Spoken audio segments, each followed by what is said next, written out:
Subscribe to the William Pace Show YouTube channel. Be sure to click the bell and give us the thumbs up. Thank you. The William Pace Show through the years has been a beacon of light in the Midwest, taking you to such destinations as the Navy Pier, the Palmer Hilton Palace Hotel, the German Village, the Showboat Majestic Theatre, the Ohio Village, and the Krohn Conservatory. There's always something cooking in the kitchen on the William Pace Show. Some of the biggest stars, entertainers, and political figures like B.B. King, Jimmy Walker, Bob Carlisle, Patti Austin, Mr. T, Whitley Phibbs, and Congressman Tony Hall have appeared on the William Pace Show. Now, without further ado, we proudly present the William Pace Show on CATV, coming to you from the heart of the Midwest. The William Pace Show, asking the questions you want to ask, getting the answers everyone wants to know. It's a new season of the William Pace Show. We're raising the bar with more commitment to educate, inform, encourage, inspire, empower, and help you have your best life. Everyone deserves to have their best life. I'm just staying the course. Here we go.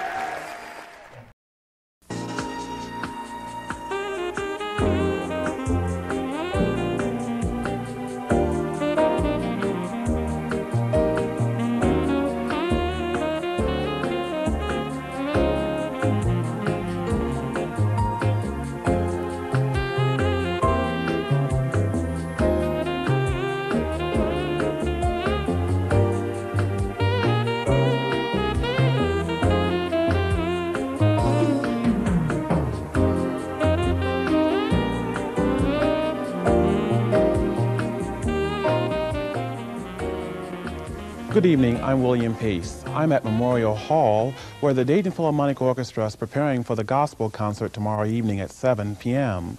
My special guest tonight is Isaiah Jackson, music director for the orchestra.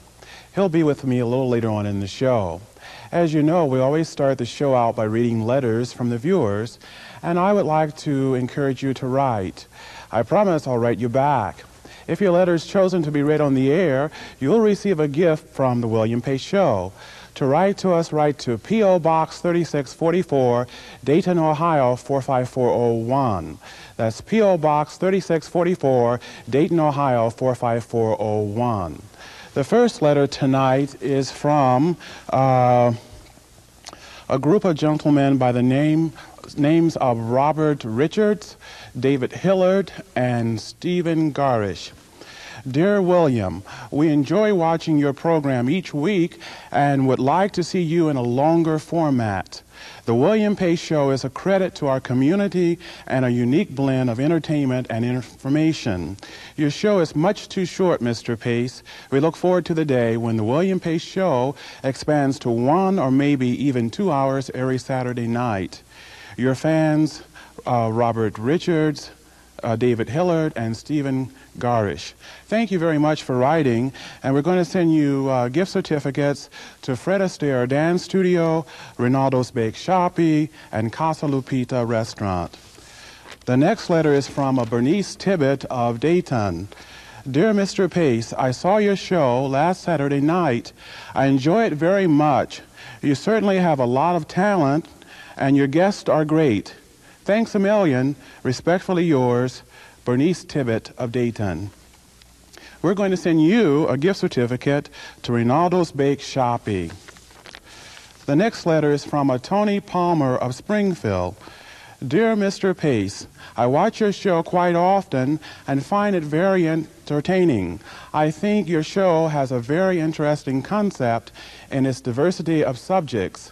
I particularly enjoy your interviews with Patti Austin and Whitley Phibbs. I wish you the best of luck, and I hope you have a long run. Sincerely, Tony Palmer. Well, thank you very much, Tony, for writing, and we're going to send you a gift certificate for 2 to Kitty's Restaurant. The next letter is from a Kim Schubert of Dayton. Dear Mr. Pace, I wanted to write and tell you how much I enjoyed your show. I have been watching your show every week with great anticipation, and I must applaud you and your staff for coming up with truly an entertaining variety show for the Dayton area. It just gets better every week. Keep up the great work. Not only are you entertaining, but also a service to the community. Thank you very much for writing, Kim, and we're going to send you a gift certificate to the Amber Rose Restaurant.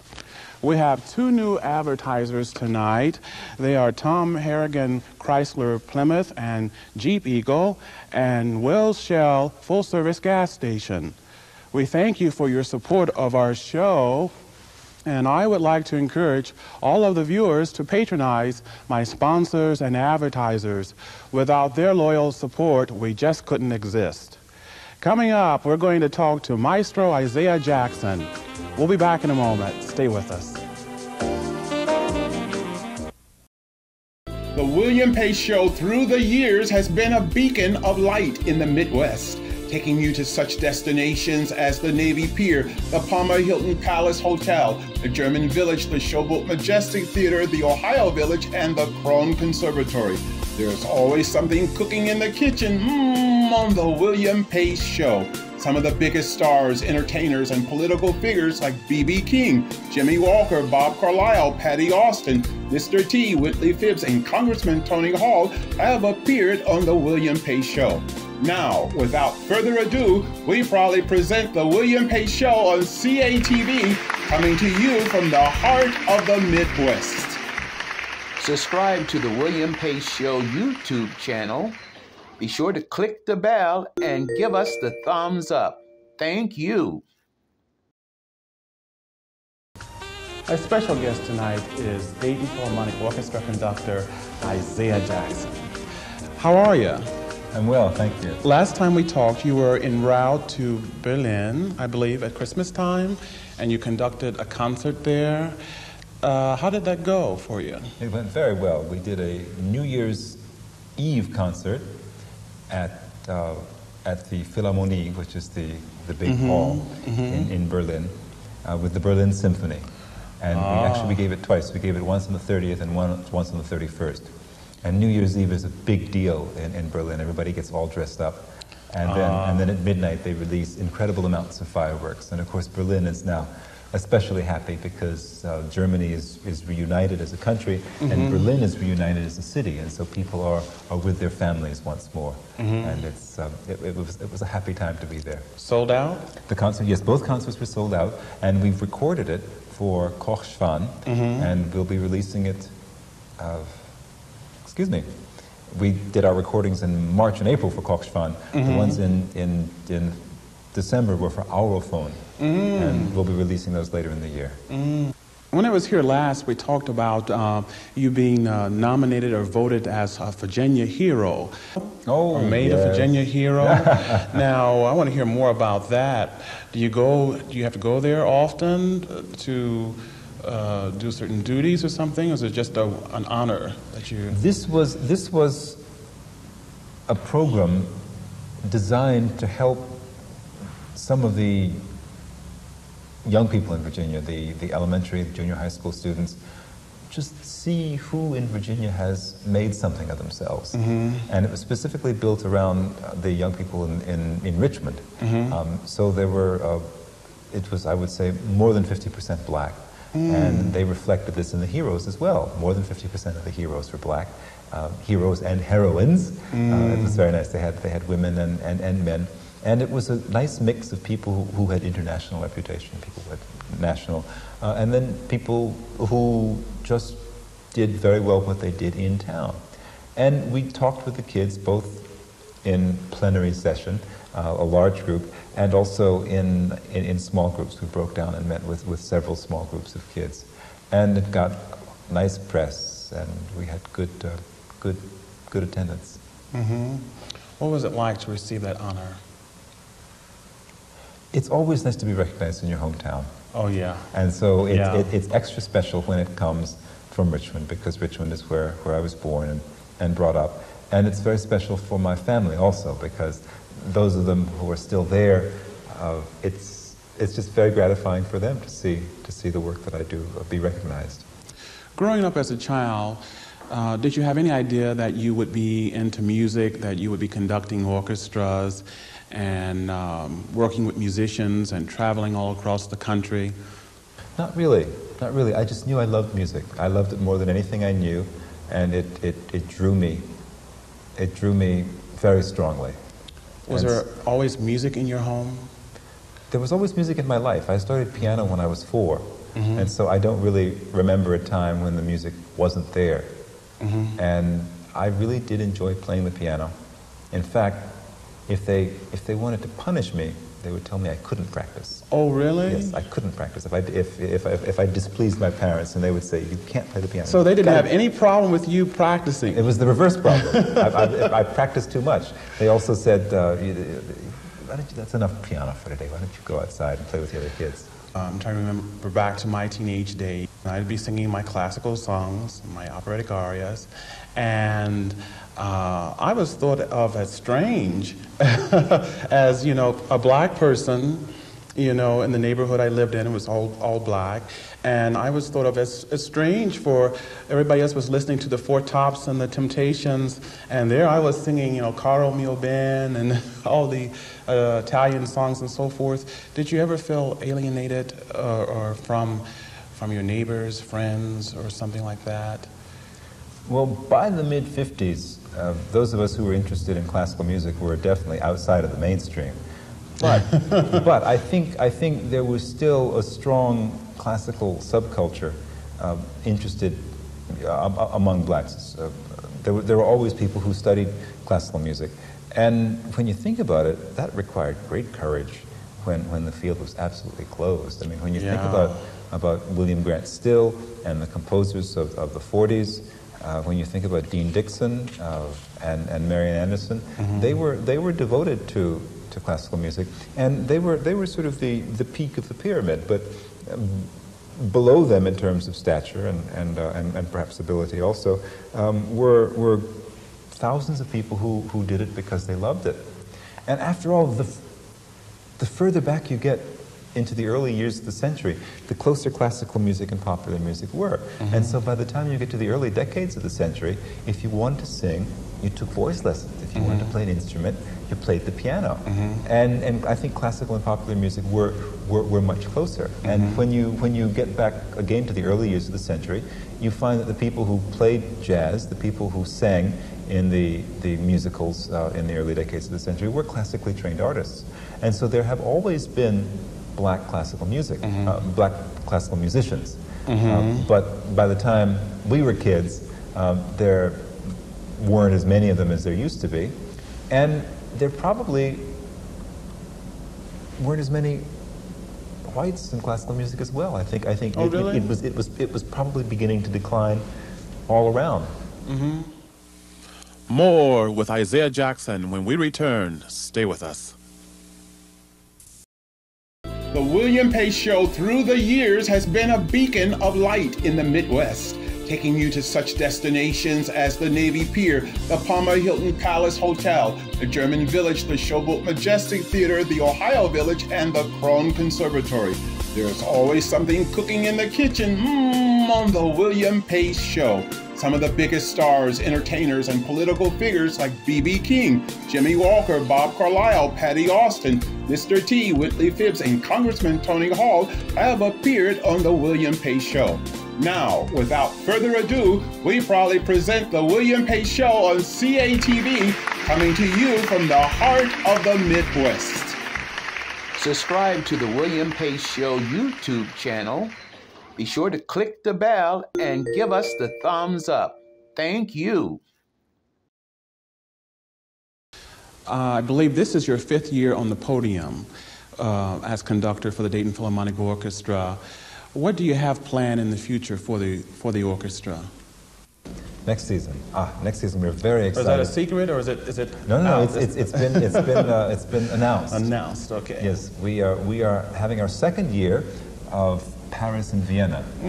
These two cities are so important in the history of music and so important to the repertoire as well. And we'll be playing representative compositions like Bolero from Paris, and like the Unfinished Symphony of Schubert from Vienna. We're focusing in on some of the best known and best loved pieces that came out of those cities. In addition to the other pieces that we'll be doing, we like to have a varied diet of compositions for our listeners, and so we never make it too narrow. Mm-hmm.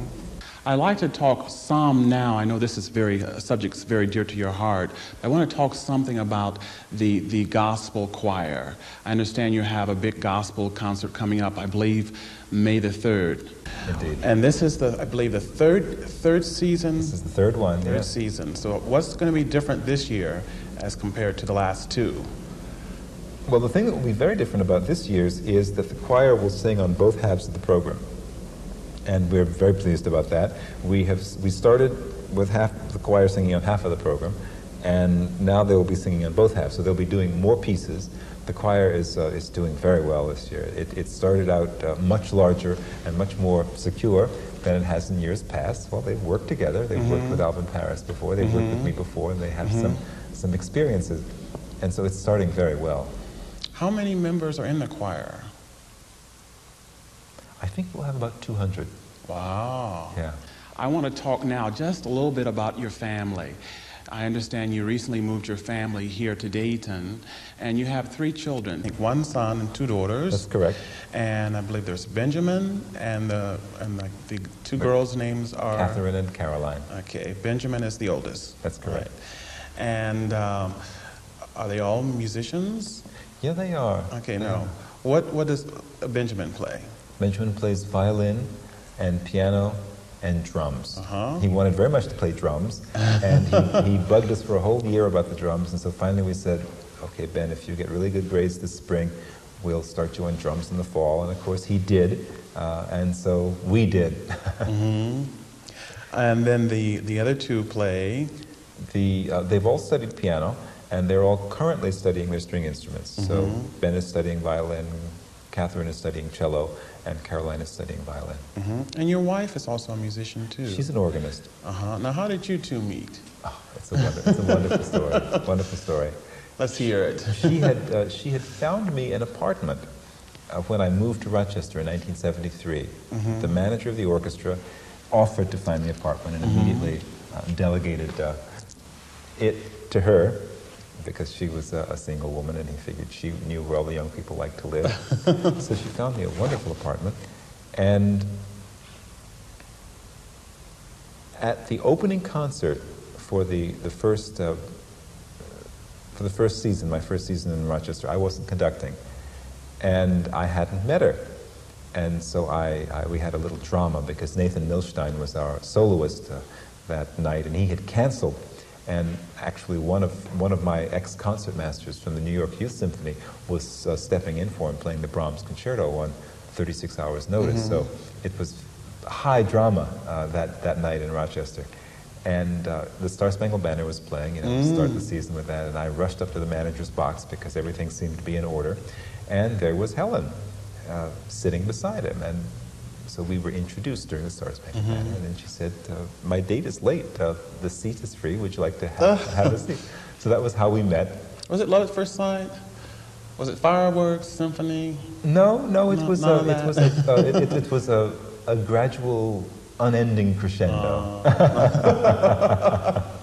I've not heard of that way of expressing it. It's the best kind. Okay. Just gets better and better. When you were on last time, we talked a little bit about the popular music today. You hear so much of the MTV television and so much about the popular singers, and so much is being done to promote pop music, rock and roll. But what can we do to promote classical music? We can help the kids to listen to it when they're young. I think that's probably the most important thing. What happens so often with pop music is that there are commercial interests. I mean, nobody makes a lot of money when we perform a Beethoven symphony, but when we get interested in pop music, we listen to commercial stations, and We help the sponsors sell more of their products, and we buy more of their products, and we buy the CDs, and there's a lot of money involved in commercial music. And one of the reasons that commercial music succeeds is that it gives young people what they want. I mean, it's the message is not just an American problem, and it's all over the world. All over the world, young people are playing rock music, and to the exclusion of traditional music, Western art music, a lot of the forms that have been well cared for in the past. And I think one way to keep classical music going in the face of very strong commercial interests is to introduce the children to it when they're young. By the time a kid hits adolescence, the peer group is the most important group. She wants to do whatever the friends are doing. And really the parents kind of lose influence once adolescence hits. And so our time is from really when they're quite young, you know, to play music with them and for them, to sing with them and teach them folk tunes. I was appalled. My son didn't know Turkey in the Straw. And I thought everybody knew Turkey in the Straw. But, you know, we haven't done a lot of folk music in the house, and so I think these forms, for black people, spirituals. I think very few spirituals are sung now. I love gospel, but I think the spirituals are a wonderful form that has been handed down from generation to generation, and I think we need to pass this along to our children. Jazz is not nearly as popular as it was a generation ago. And all these things we can introduce to the children, introduce to our children, our friends, the music that we love when they are young. I think that's the antidote. I'd like to thank Isaiah Jackson, my special guest tonight, for coming on. Next time I come on, you'll have to accompany me on a song or something. We'll have to do something musical together. That'll be something different, you know, for the viewers. And we'll be back in a moment. Stay with us. The William Pace Show through the years has been a beacon of light in the Midwest, taking you to such destinations as the Navy Pier, the Palmer Hilton Palace Hotel, the German Village, the Showboat Majestic Theatre, the Ohio Village, and the Krohn Conservatory. There's always something cooking in the kitchen on the William Pace Show. Some of the biggest stars, entertainers, and political figures like B.B. King, Jimmy Walker, Bob Carlisle, Patti Austin, Mr. T, Whitley Phibbs, and Congressman Tony Hall have appeared on the William Pace Show. Now, without further ado, we proudly present the William Pace Show on CATV, coming to you from the heart of the Midwest. Subscribe to the William Pace Show YouTube channel. Be sure to click the bell and give us the thumbs up. Thank you. Several shows ago, I received a letter from one of the viewers requesting I sing the song "I Bought Me a Cat" by the composer Aaron Copland. I bought me a cat pleased me. I fed my cat under yonder tree. My cat said, fiddle-I-fee. I bought me a dog, my dog pleased me. I fed my dog under yonder tree. My dog said, quack, quack. My cat said, fiddle-I-fee. I bought me a goose, my goose pleased me. I fed my goose under yonder tree. My goose said, quack, quack. My dog said, quack, quack. My cat said, fiddle-I-fee. I bought me a hen, my hen pleased me. I fed my hen under yonder tree. My hen said, shimmy shack, shimmy shack. My goose said, quack, quack. My dog said, quack, quack. My cat said, fiddle-I-fee. I bought me a pig, my pig pleased me. I fed my pig under yonder tree. My pig said, griffy, griffy. My hen said, shimmy shack, shimmy shack. My goose said, quack, quack. My dog said, quack, quack. My cat said, fiddle-I-fee.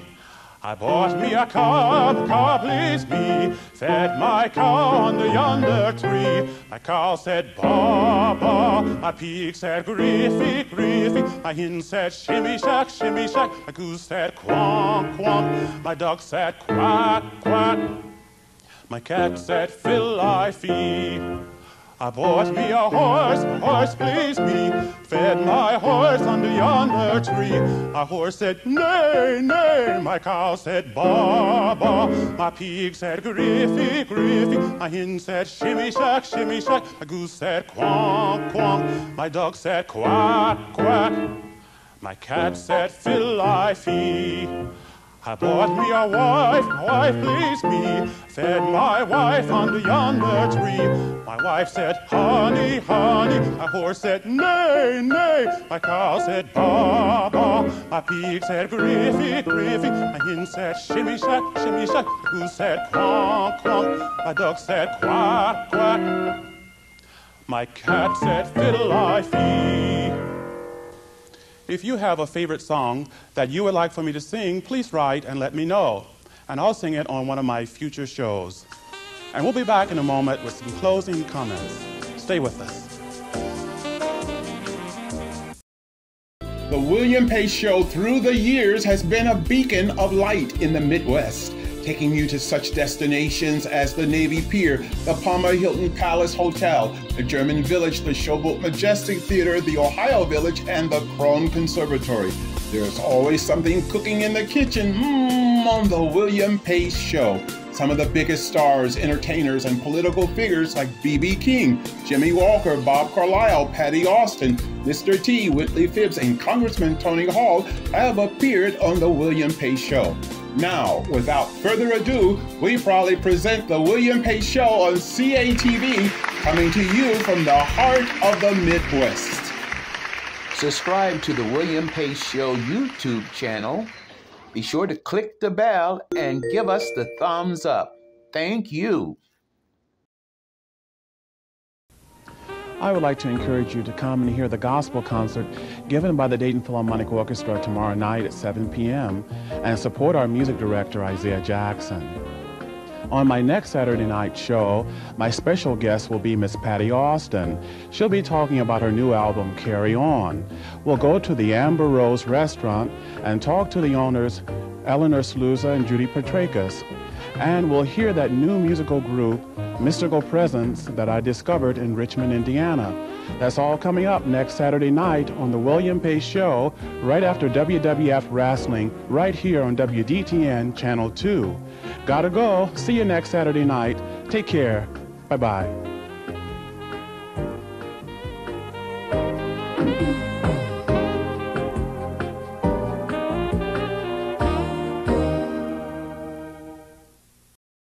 The William Pace Show through the years has been a beacon of light in the Midwest, taking you to such destinations as the Navy Pier, the Palmer Hilton Palace Hotel, the German Village, the Showboat Majestic Theatre, the Ohio Village, and the Krohn Conservatory.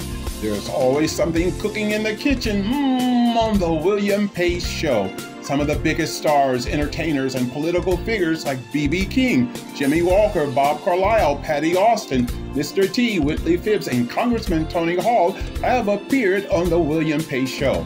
Now, without further ado, we proudly present the William Pace Show on CATV, coming to you from the heart of the Midwest.